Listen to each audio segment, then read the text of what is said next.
कुरान शरीफ के मतलब आपने बहुत कुछ सुना होगा, लेकिन कुरान की फरियाद प्रोफेसर अली हसन मुजफ्फर की ज़बानी।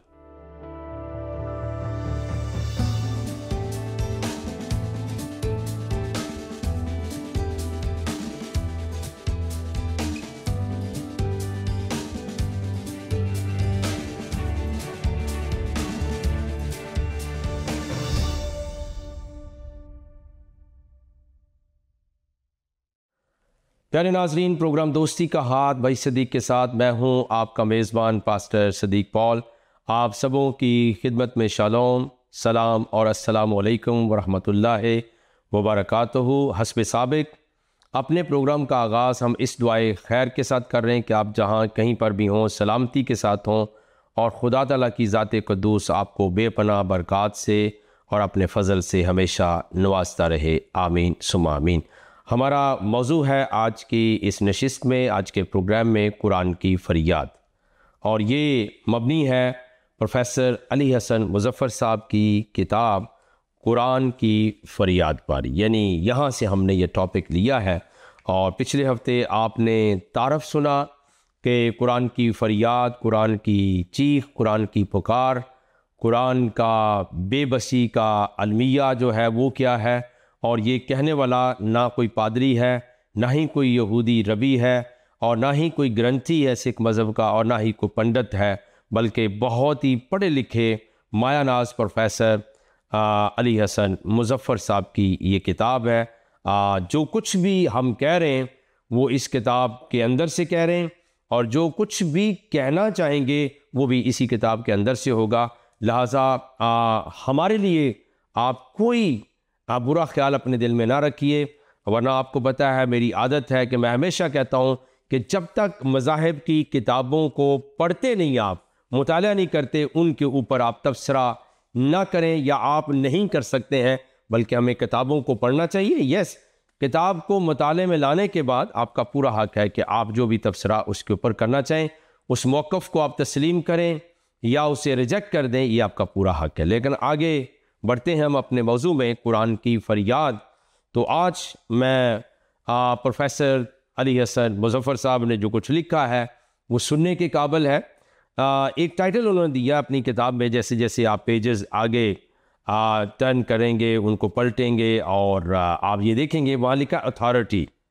इंग्लिश वर्ड अथॉरिटी समझते हैं, उसी को उन्होंने उर्दू के अंदर अथॉरिटी लिखा है। तो वो कहते हैं कि हर चीज़ का दारोमदार क्योंकि बुनियाद पर है, यानी कि हर चीज़ की कोई बुनियाद होती है, और इसलिए जब तक किसी भी चीज़ की बुनियाद दुरुस्त ना होगी वो चीज़ दुरुस्त नहीं हो सकती। ये मैंने नहीं लिखे, ये जुमला और ये अल्फाज प्रोफेसर अली हसन मुजफ्फर साहब खुद यहाँ पे लिख रहे हैं। अथॉरिटी उनका छोटा सा टाइटल, और फिर उन्होंने लिखा है कि हर चीज़ का दारोमदार जो है वो क्योंकि बुनियाद पर है, इसलिए जब तक किसी भी चीज़ की बुनियाद दुरुस्त ना होगी वो चीज़ दुरुस्त नहीं हो सकती। आगे आगे सुनिए वो कहना क्या चाहते हैं। खुदा और रसूल के तारफ़ की बुनियाद कुरान है। अब वो कहते हैं जी कि हर चीज़ की कोई बुनियाद होती है, और जब बुनियाद दुरुस्त ना होगी वो चीज़ दुरुस्त नहीं हो सकती। तो अब कुरान के लिए कहते हैं कि अल्लाह और उसके रसूल, अल्लाह और पैगम्बर इस्लाम के तारफ़ की बुनियाद कुरान है, और कुरान ही वो किताब है जिसकी तालीमात के मुताबिक हम खुदा और रसूल पर ईमान लाते हैं। वो ये कह रहे हैं, या फिर उन बातों पर ईमान लाते हैं जिन पर कुरान की रूह से ईमान लाना ज़रूरी है, और वो यहाँ हदीस नहीं अभी बयान कर रहे। अब कुरान की तालीमात ही हम तक ना पहुँचें तो फिर यकीनी बात है कि ईमान भी सही बुनियादों पर कायम नहीं होगा। अगेन अज़राए अदब माज़रत के साथ ये कह रहा हूँ कि ये बातें मैं नहीं कर रहा, बल्कि प्रोफेसर अली हसन मुजफ्फर साहब कर रहे हैं। अब थोड़ी सी बात को मैं और वाज़े कर दूँ। वो कहते हैं कि हर चीज़ की बुनियाद होती है, जब बुनियाद ठीक नहीं होगी तो वो चीज़ भी ठीक नहीं होगी। फिर वो कहते हैं अल्लाह और उसके रसूल यानी पैगम्बर इस्लाम के बारे में कह रहे हैं, उनकी तारफ़ की बुनियाद कुरान है, और उनकी तालीमात हमें कुरान से मिलती हैं। और फिर जिन जिन चीज़ों पर कुरान के मुताबिक हम ईमान लाते हैं, अब वो कहते हैं कि मसला ये है कि अब कुरान की तालीमात ही हम तक ना पहुँचे। कहते हैं हमारे पास अगर कुरान की तालीमात ही ना हो, कुछ और हो, तो फिर वो कहते हैं तो फिर यकीनी बात है, there is no doubt in it, कि ईमान भी सही बुनियादों पर कायम नहीं होगा। अब ये क्वेश्चन है कुरान की फरियाद किताब के अंदर कि ये मुसलमान बहन भाई खुद सोच लें। इसलिए मैंने महफूज तरीके से एक प्रोटेक्टिव वे इस्तेमाल किया है, और मैं ऑफेंड नहीं किसी को करना चाहता, लेकिन जो सच्चाई की बातें वो ज़रूर अर्ज़ कर देना चाहता हूँ, ताकि हमारे प्रोग्राम का जो तारफ़ है वो कायम और दायम रहे, दोस्ती का हाथ भाई सदीक के साथ। तो वो कह रहे हैं कि जी अगर कुरान की तालीमात ही नहीं पहुँची, अब इतना बड़ा स्कॉलर और पढ़ा लिखा लर्नड इंसान इंटेलेक्चुअल ये बात कर रहा है, तो कहता है जी फिर यकीनी बात है कि ईमान भी सही बुनियादों पर कायम नहीं होगा। वो कहते हैं इट्स सेल्फ क्वेश्चन है कि आपने कुरान की तालीमात आपके पास है, जैसे हमने पिछले प्रोग्राम में सूरह बकरा की 62 आयत आपको पढ़ के सुनाई थी कि आम मुसलमानों का अकीदा क्या सिर्फ मुसलमान जन्नत में जाएंगे, लेकिन कुरान शरीफ ये कह रहा है, वो फरियाद कर रहा है कि नहीं भाइयों, कोई और लोग भी हैं वो जा सकते हैं। अल्लाह रब गॉड खुदा क्रिएटर उनका भी है, और वो अगर 3 चीज़ों पर ईमान लें, अल्लाह पर, रोज़ी आखरत पर, डे ऑफ जजमेंट, और नेक काम करें, तो कहते हैं जी उनके यहाँ अल्लाह के यहाँ रिवार्ड्स और सिला भी उनको मिलेगा, अजर भी मिलेगा, और क़यामत वाले दिन वो किसी बात से नहीं डरेंगे। तो प्यारे अजीज़ों, प्रोफेसर साहब ये कह रहे हैं कि अगर कुरान की बात ही नहीं हम तक पहुँची, आगे चल के जब आप बहुत सारी बातों को सुनेंगे तो मैं आपको ये यकीन दिलाता हूँ कि आप हैरान भी होंगे, और कुछ तजस्सुस भी आपके अंदर पैदा होगा कि एटलीस्ट मुझे किताबें पढ़नी चाहिए, मुझे कुरान शरीफ पढ़ना चाहिए, मुझे बाइबल मुकद्दस पढ़नी चाहिए, अंदर है क्या, लिखा हुआ क्या है, और फिर सिर्फ मजहबी और एक रिचुअल, एक नेकी और एक अकीदे के तौर पर नहीं, बल्कि मुझे उसका तर्जुमा, मुझे उसे जानना चाहिए। तो वो कहते हैं कि अगर कुरान की तालीमात नहीं पहुँची तो फिर मामला ख़राब है।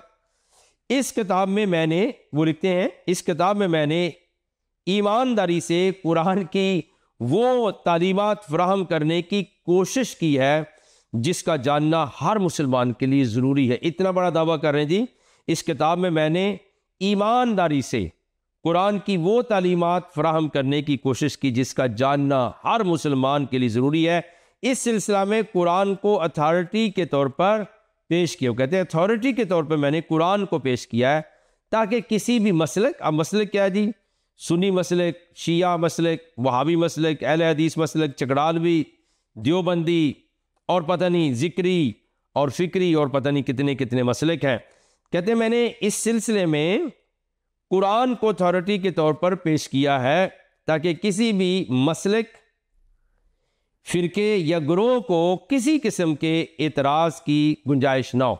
अब समझने की बात करें कि अगरचे मुसलमानों के अंदर सैकड़ों फ़िरके बन चुके हैं और छोटी छोटी जमातें बन चुकी हैं, और शायद उस हदीस से भी आगे बढ़ गए हैं कि जो पैगम्बर इस्लाम का अक्सर उलमा से आप सुनेंगे, वो कहते हैं कि जी यहूद और नसारा के या यहूदियों के 72 फ़िरके हुए थे, मेरी उम्मत के 73 होंगे, 73 होंगे, और उनमें सिर्फ एक ही जन्नत में जाएगा। अब ये पूछ लें कि वो कौन सा है, और उसके लिए भी कुरान कहा कि तुम सिर्फ जन्नत में नहीं जाओगे, बाकी कुछ और लोग भी हैं जिन पर खुदा की ज़ात रहम करेगी और वो मुबारक हो सकते हैं।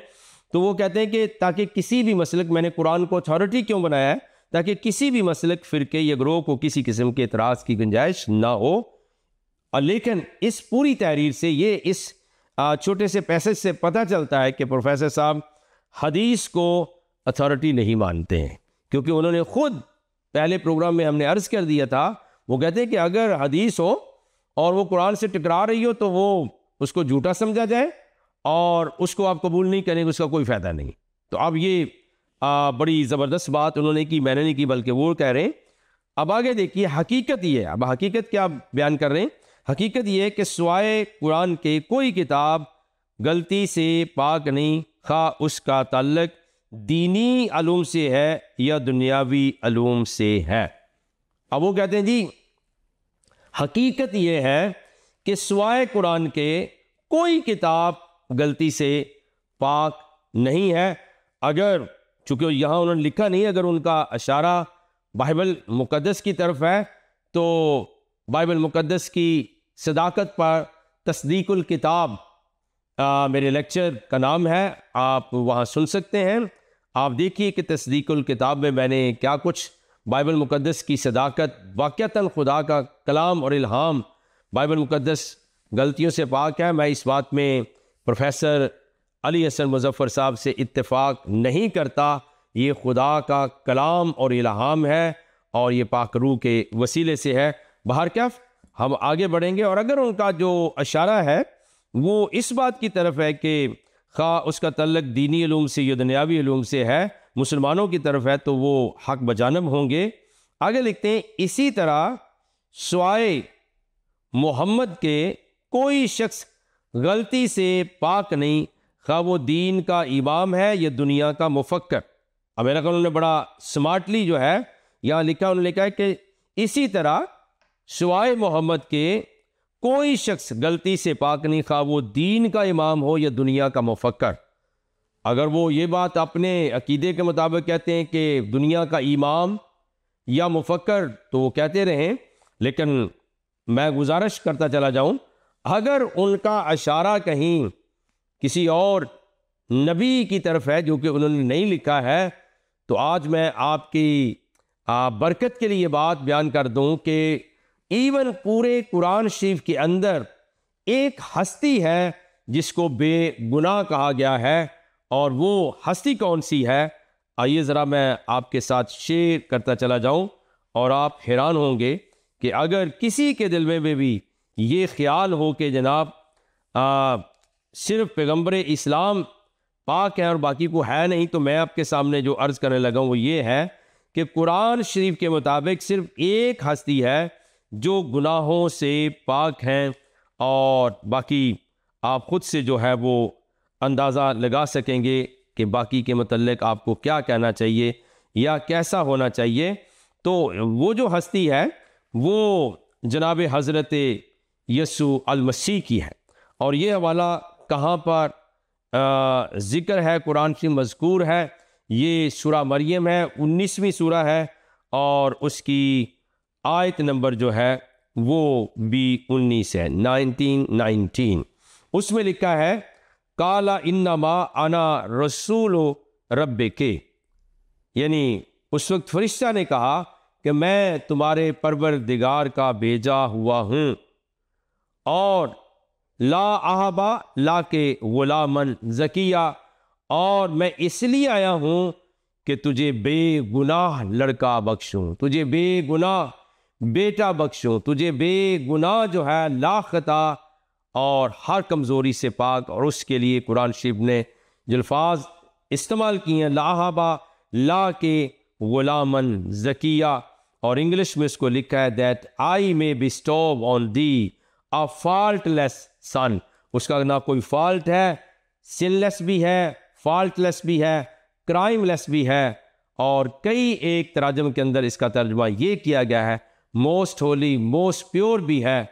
और ये कुरान शरीफ की शहादत है, सिर्फ एक हस्ती है जिनके लिए ये अल्फाज इस्तेमाल हुए हैं कि वो बेगुनाह हैं। और चूँकि कुरान ने कहा है, प्रोफेसर अली हसन मुज़फ़्फ़र साहब की किताब कुरान की फरियाद में उन्होंने कहा कि जो बात कुरान से टकराए वो पैगंबर की वो हदीस भी ना मानी जाए।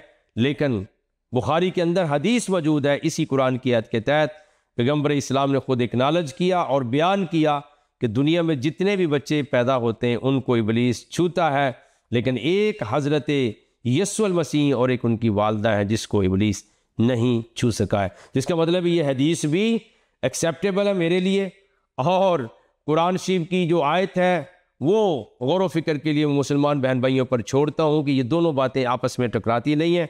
तो इस बात से मैं इख्तलाफ करता हूँ प्रोफेसर अली हसन मुज़फ़्फ़र साहब से, क्योंकि उन्होंने लिखा है इसी तरह स्वाए मोहम्मद के कोई शख्स गलती से पाक नहीं। अगर कोई में अम्बिया भी हैं तो मैंने अर्ज़ कर दिया कि एक ही बल्कि हस्ती है कुरान में। बाकी मेरा चैलेंज है, आप किसी और हस्ती के लिए अल्फाज इस्तेमाल करके दिखाएं प्योरली। और फरिश्ते ने, अल्लाह ने, रब ने, खुदा ने उस फरिश्ते को भेजा, और वो जनाब हज़रत सैयदा और सदीक़ा मरियम के पास आए और उन्होंने कहा कि मैं तुझे ऐसा बेटा बख्शूंगा, ऐसे लड़की की खुशखबरी देता हूँ जो कौन क्या होगा, जो बेगुनाह होगा, जो लाखता होगा, जिसका कोई जुर्म नहीं है, और वो कामल है, मुकम्मल है, अकमल है, वो साफ़ है और वो शिफाफ है, इसलिए वो दुनिया के मुरज्जी हैं।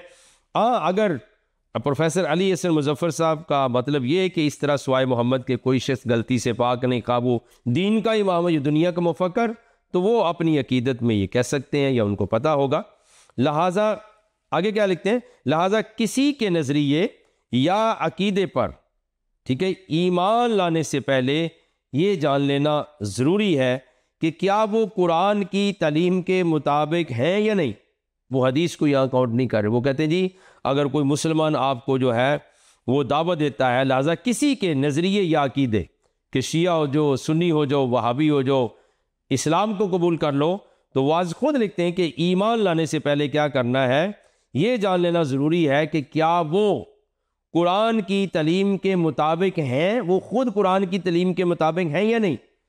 तो मैं अपने मसीही बहन भाइयों अहले मसीहत को भी दावत फ़िक्र दूंगा कि आप में से अक्सर अभी 1-2 हफ्ते पहले भी मुझे किसी ने फ़ोन कॉल की और उन्होंने कहा जी हमें दावत इस्लाम मिल रही है, और लेकिन मैं प्रोफेसर अली हसन मुजफ्फर साहब को ज़रूर कोट करूँगा कि जब आपको ये दावत दी जाती है तो आप उल्टा पूछें जी आपको अगर कुरान आता होगा तो आप मुसलमान बहन भाइयों को चेक कर सकते हैं, टेस्ट कर सकते हैं कि आप खुद कुरान के मुताबिक चलते हैं, मुझे दावत दे रहे हैं। और यही प्रोफेसर साहब ने कहा है कि ईमान लाने से पहले, उस दावत या नज़रिए को कबूल करने से पहले ये जानना ज़रूरी है कि क्या वो कुरान की तालीम के मुताबिक हैं या नहीं। अगर ये कुरान के मुताबिक ना हो, वो कह रहे हैं अगर वो जो लोग आपको कह रहे हैं, नज़रिया दे रहे हैं, नई दावत दे रहे हैं, कुरान के मुताबिक ना हो, तो उनको मुस्तरद कर देने में कोई गुनाह नहीं। वो कहते हैं उन्हें मुस्तरद कर दीजिए। और अगेन मैं दोहरा रहा हूँ, और स्पेशली ये इनकरेजमेंट है, ये सबक है, ये लेसन है अहले मसीहत के लिए और मज़हब मसीहत को मानने वाले यीशु मसीह पर ईमान रखने वाले लोगों के लिए, कि अगर आपको दावत दी जाती तो आप प्रोफेसर अली हसन मुजफ्फर साहब का अंदाज़ अपनाएं, उनसे खुद पूछें कि भाई मुझे जिस नज़रिए अकीदे इस्लाम की दावत दे रहे हो वो कुरान के मुताबिक है या नहीं। और अगर वो कुरान के मुताबिक ना हो, और मोस्टली मैं बड़ी जुर्रत के साथ ये बात कह रहा हूँ कि मोहतात होकर ये बात कह रहा हूँ, माज़रत के साथ भी कह रहा हूँ कि आपको 99% जो लोग आपको दावत इस्लाम देते हैं वो खुद कुरान के मुताबिक नहीं होंगे। लिहाजा आप प्रोफेसर अली हसन मुजफ्फर साहब की बात को अपने ज़हन में रखिए। कहते हैं उनको मुसरद कर दें, उनको झटक दें, उनको इनकार कर दें, में कोई गुनाह नहीं है, क्योंकि मुसलमान के लिए कुरान ही एक ऐसी कसवती है जिसको अथॉरिटी का दर्जा हासिल है। ये है, और यहाँ पर वो हवाला कहाँ से लाए हैं ये आपको सुनने वाली बात है। और जिस शख्स की किताब से वो हवाला दे रहे हैं उसको मेजॉरिटी मुसलमान काफिर कहते हैं। हालांकि उस बेचारे शख्स का, मैं कहता हूँ, इस्लाम और मुसलमान दोनों पर एहसान था कि उसने क्या किया, उसने इनको पढ़ना लिखना सिखाया, अंग्रेज़ी सिखाई, और फिर जहालत में से निकाल कर, मैं सकता हूँ, इल्म के रोशनी में वो लेकर आया। लेकिन उसको वो कभी नेचरी कहते हैं, कभी काफिर कहते हैं, कभी उसको जनाबन जो है लादीन और मुलहद कहते हैं। और उस शख्स का नाम पता क्या है जिसके हवाले से ये गुफ्तगू की जो मैंने आपको पढ़ के सुनाया, वो कहते हैं तफसीरुल कुरान आज सर सैयद अहमद ख़ान। वो कहते हैं कि सर सैयद अहमद ख़ान बहुत बड़े इंटेलेक्चुअल और बहुत बड़े मोहसिन हैं मुस्लिम दुनिया के, और उनकी किताब का नाम तफसीरुल कुरान। ये किताब भी मैं दिखा रहा हूँ, ये ना हो कि आप कहें कि ये प्रोफेसर साहब ने लिखी दी, आपके पास वो किताब है। बिल्कुल वो मेरे पास ये किताब, और काफ़ी ये मोटी किताब है जिसके अंदर से उन्होंने बात की है। वो कहते हैं कि जनाब उस शख्स को जो भी आपको दावत इस्लाम दे, नया नज़रिया बयान करे या आपको अपने पास बुलाए कि मेरे पास आ जाओ, तो कहते हैं कि उसको ज़रूर चेक करें कि क्या उसका नज़रिया, उसकी दावत और उसका अकीदा जो है वो ख़ुद कुरान शरीफ के मुताबिक है या नहीं। और अगर कहते हैं वो ना मिले आपको, तो आप उसको रद्द कर सकते हैं। और इसके अंदर एक लफ्ज़ उन्होंने इस्तेमाल किया है, वो लफ्ज़ ये है कि उसमें कोई गुनाह नहीं है, यानी कोई गुनाह जो है वो आपको नहीं होगा। कोई अगर गुनाह नहीं होगा तो वो पकड़ भी नहीं हो सकती है आपकी। लिहाजा ये बड़ा महफूज तरीका है, और जिससे उन्होंने किताब का हवाला लिखा है, इसको रेफरेंस के तौर पे कोट किया है, वो जनाब सर सैयद अहमद ख़ान की किताब है तफसीर अल कुरान, इसको उन्होंने कोट किया है कि ये सर सैयद का भी अकीदा था कि आप जो है वो उस दावत को रद्द कर सकते हैं। तो आज मेरा ख्याल आप अगर मसीही बहन भाई और यीशु मसीह के मानने वाले ईमानदार हैं तो आपके लिए मैंने एक रास्ता, एक मोहतात रास्ता आपके लिए पेश किया है। वो ये है कि अक्सर मुझे टेलीफोन कॉल्स, हमारे साथ रब्ता भी होता है कि फ़लाँ शख्स बाज़ दफ़ा वो मजहबी दीन की तबलीग करते हुए उनको दावत देते हैं, बाज़ दफ़ा टेरर भी होता है, बाज़ दफ़ा कई और मसाइल भी होते हैं, लव अफेक्शन भी होता है, बहुत सी चीज़ें इन्वॉल्व होती हैं। तो अगर आपको ये दावत मिले तो आप उल्टा सवाल कीजिए उस मोहम्मद असलम से या बुलाल हसैन से या माजिद अली से कि जनाब आप जो मुझे बातें बता रहे हैं और जो कुछ आपकी ज़िंदगी है क्या वो ख़ुद कुरान के मुताबिक है या नहीं। और अगर नहीं होगी तो फिर तो वहीं बात ख़त्म होगी कि जनाब आप तो ख़ुद कुरान के मुताबिक नहीं, मुझे क्या दावत दे रहे हैं। तो आपके लिए प्रोफेसर साहब के मुताबिक कोई गुनाह नहीं है। और अगर वो कहते हैं जी मेरी ज़िंदगी कुरान शरीफ के मुताबिक है, उसका अकीदा नज़रिया, तो फिर उससे बात हम करेंगे और खुदा ताला के फजल व करम से कौन सी बात आपको मिलेगी, ये बात अब मिलेगी कि Quran will take you back to the previous book. Quran आपको पहले सहीफ़ों के पास लेकर जाएगा, पहले अंबिया इकराम के पास लेकर जाएगा। और आपको पता है कि तुरेश शरीफ, ज़बूर शरीफ, इंजील शरीफ और सहाइफ़ अंबिया कहाँ पर आए? मासवाए मुसलमानों के अकीदे के मुताबिक कुरान शरीफ और साहिब कुरान पैगम्बर इस्लाम की बात अरब की है, लेकिन बाकी तमाम लोग जो है वो कहाँ पर थे और उनका जो कलाम उन्हें रब की तरफ से मिले था वो क्या, उसके ऊपर बात तहकीकन और सवाल जवाब की सूरत में हो सकती है। लेकिन आप जल्दी ना करें, आप परेशान ना हो कि हमें दावत इस्लाम मिल रही है और हम क्या करें। याद रखिए कि इस तरह का कोई प्रेशर आपके ऊपर नहीं होना चाहिए और ये प्रोफेसर साहब ने लिखा है। कुछ बातें दुआ से कबल और अर्ज़ कर दूं। वो कहते हैं कि मोहम्मद रसूलुल्लाह अलूम कायनात के पहले तर्जुमान वो कह रहे हैं। और वो लिखते हैं कि अल्लाह ताला ने आज से 1400 साल पहले कुरान करीम में जिन जिन कायनाती अलूम का इंकशाफ रसूल बरहक की ज़बान से करवाया था वो आज के साइंसदान तहकीक व तजर्बा के बाद सही साबित कर रहे हैं। वो उनका ये दावा है प्रोफेसर साहब का, जिससे ना सिर्फ रसूल खुदा की नबूवत हक और सच साबित हो रही है बल्कि खुदा की हकानियत भी अपनी हकीकत तस्लीम करवा रही है। मगर अफसोस, वो लिखते हैं क्या, मगर अफसोस है हमारा मुल्ला समझता है। आप सुन लीजिए जी, मैं नहीं कह रहा, ये प्रोफेसर साहब ने खुद लिखा है। हमारा मुल्ला समझता है कि अल्लाह के रसूल सिर्फ नमाज और रोज़ा की तलकीन के लिए आए थे, हालांकि वो अलूम कायनात का इंकशाफ करने के लिए भी आए थे कि इंसान तस्कीर कायनात करके अपनी ईजादात को इंसान की भलाई के लिए इस्तेमाल करें। और इसी बात का अल्लाह ने हमें सूरा जासिया का हवाला दे रहे हैं, सूरा नमल का, सूरा फातर का, मैं कई जगहों पर हुक्म दिया है। ये वो बात कह रहे हैं। अब मैं थोड़ा सा आसान बना दूं।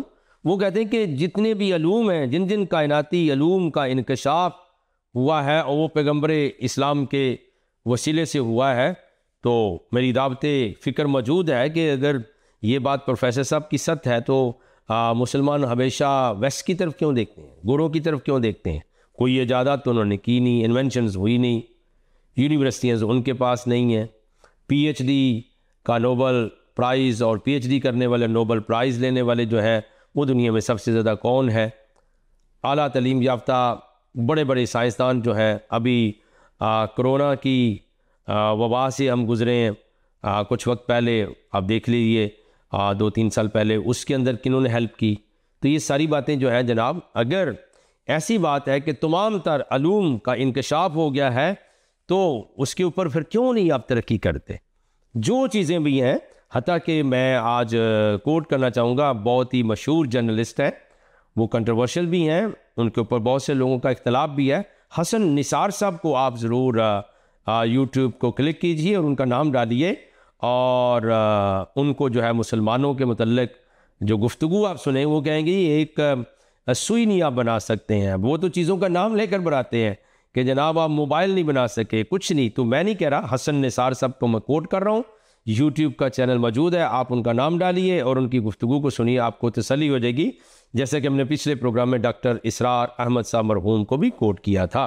तो लेकिन वो कहते हैं मगर अफसोस क्या, अफसोस ये है हमारा मुल्ला समझता है कि अल्लाह के रसूल सिर्फ नमाज और रोज़ा की तलकीन के लिए आए थे। तो वो कहते हैं अफसोस तो ये है कि मुल्ला के पास नहीं है। अब वो कहते हैं कि मोहम्मद रसूलुल्लाह पैगम्बर इस्लाम पहले तर्जमान थे, अगर वो तर्जमान थे तो उनके जो मानने वाले हैं उनका क्या बनेगा। अब मुल्ला को भी कहते हैं ये इस्लाम के तर्जुमान है, रिप्रेजेंटेटिव है, ये इस्लाम के इंटेलेक्चुअल है, उनको अलामा कह लें, उनको मुफ्ती कह लें, उनको फ़कीहुल असर कह लें, उनको जो कुछ भी कह लें, शेख कह लें, शेखुल मशाइख कह लें, तो वो तर्जमानी कहाँ है, उस तर्जमानी के अंदर से तरक्की क्या की है। मैं बड़े इसको वसूख के साथ कह सकता हूँ कि कोई भी पीर, मैं तो कुछ लोगों को जानता हूँ ज़ाती तौर पे, कोई भी पीर बड़ा आलम बीमार होता है, उसकी हार्ट सर्जरी कहाँ होती है, वो सीधा जनाब कनाडा भागता है, या अमेरिका में होता है, या यूके में, या ऑस्ट्रेलिया में, या और वेस्टर्न कंट्रीज़ में। और मैं ऐसे शेऊख को, उलमा को भी जानता हूँ जिन्होंने वहाँ जाकर शहरियत ली, सिटीजनशिप ली हुई है, वो मज़े कर रहे हैं। और बाज़ का तो कुछ जो है ना वो कहते हैं सॉफ्टवेयर तब्दील भी हो गई, ये बड़ी इस्तिलाह पाकिस्तान में टर्म, सॉफ्टवेयर अपडेट हो गया, तो उनका सॉफ्टवेयर भी अपडेट हुआ है, और उनको कुछ अलकाबात और गालियाँ और मुग़ल्लज़ात भी मुसलमान जो है वो उनके बारे में करते हैं। लेकिन हकीकत क्या है कि अगर इतने बड़े अलूम मौजूद है तो फिर याद रखिए वो सारे का सारा इन्वेंशन का, जिनका खुद प्रोफेसर साहब ने कहा है, वो कहाँ पर है, कुछ भी नहीं, बल्कि मुसलमान जो है वो डे बाई डे जो है वो नीचे जा रहे हैं। और याद रखिए उसकी वजह यह है कि वो बिल्कुल इस बात के अहल नहीं है कि उनके पास वो चीज़ें आए जो प्रोफेसर अली हसन मुज़फ़्फ़र साहब ने अपनी किताब में बयान की। Thank you so much. वक्त दुआ है। रब कायनात हय्युल क़य्यूम खुदा आसमानी रूहानी बाप यीशु मसीह के नाम से हम आपकी शुक्रगुजारी करते हैं। नाज़रीन को बहुत बरकत दे, हमारे प्रोग्राम को हमारे लिए और दूसरों के लिए बाइस से बरकत बना। तेरा फ़ज़ल हम सब के लिए काफ़ी है। ये दुआ हम तेरे कलमतुल्लाह, रूहुल्लाह और तेरे आयतुल्लाह, कलाम मुजस्सम, नूर मुजस्सम, शफ़ीउल मुज़निबीन हज़रत हज़ूर खुदावंद यीशु मसीह के वसीले से मांगते और पा लेते हैं। आमीन सुम्मा आमीन। नाज़रीन आप सबका बहुत बहुत शुक्रिया। देखते रहिएगा प्रोग्राम दोस्ती का हाथ भाई सदीक के साथ। अगले हफ्ते फिर मुलाकात होगी। बहुत बहुत शुक्रिया। Thank you.